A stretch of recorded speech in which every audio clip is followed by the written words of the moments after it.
राज्य की महायुति सरकार ने अपने कार्यकाल के 100 दिन पूरे कर लिए हैं। इसे लेकर जहां एक और विपक्ष हमलावर रहा है, वहीं अब शिंदे गुट के मंत्री संजय शिरसाट ने आज संभाजीनगर में पत्रकार परिषद लेकर विरोधियों पर जमकर निशाना साधते हुए स्पष्टीकरण दिया।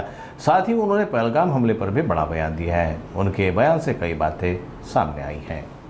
100 दिवसाचा प्रोग्राम हा काही लोकांना आतापर्यंत कळालेला नाही। मुख्यमंत्र्यांनी पदभार स्वीकारल्यानंतर सर्व खात्याच्या मंत्र्यांना बोलून एक 100 दिवसामध्ये आपल्याला करायचं कामं या बाबतीच्या सूचना दिल्या होत्या आणि त्याची कॅटेगरी काढलेली आहे। जेव्हा ही मीटिंग सह्याद्रीला होते त्या टायमाला स्क्रीनवर त्या सर्व बाबीचा आढावा घेतला जातो।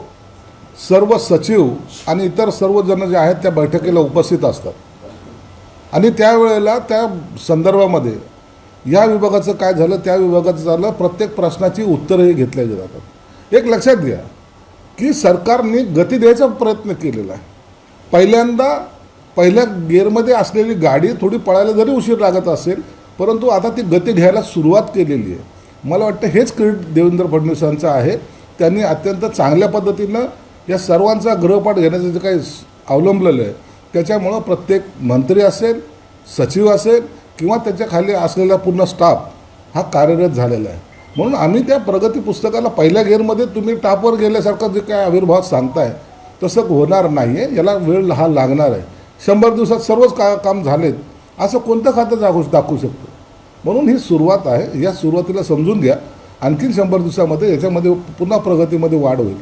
घरात बसून सरकार चालवण्यापेक्षा वस्तुस्थिती जी आहे ती आपल्याला माहीत असली पाहिजे हे जाणून घेणारे मुख्यमंत्री आहेत आणि उपमुख्यमंत्री आहेत। संजय राऊतला आणखीन प्रशासन काय आहे ते कळालं नाही, त्यांच्या नेत्यालाही कळालेलं नाही।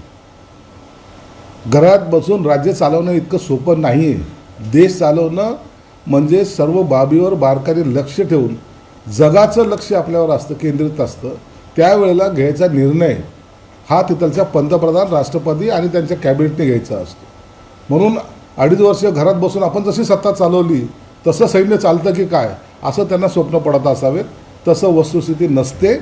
सैन्याला द्यायचे आदेश असतील किंवा इतर राजकीय काही डावपेच असतील, यासाठी परिपक्वता असावी लागते आणि ती परिपक्वता आमच्या सरकारमध्ये आहे।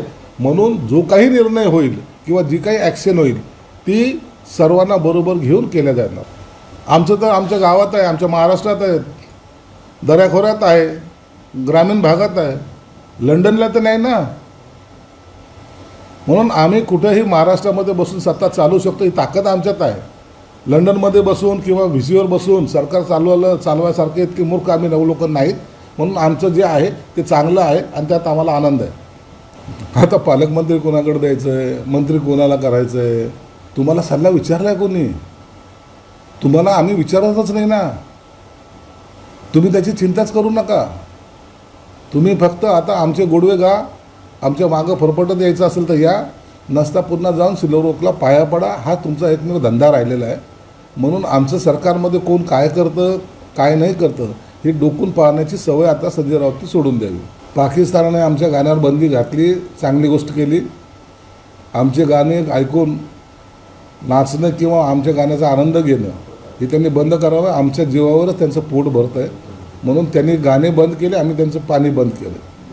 आता आमचं सैन्य त्यांची उरली सुरली सर्व काढणार आहे।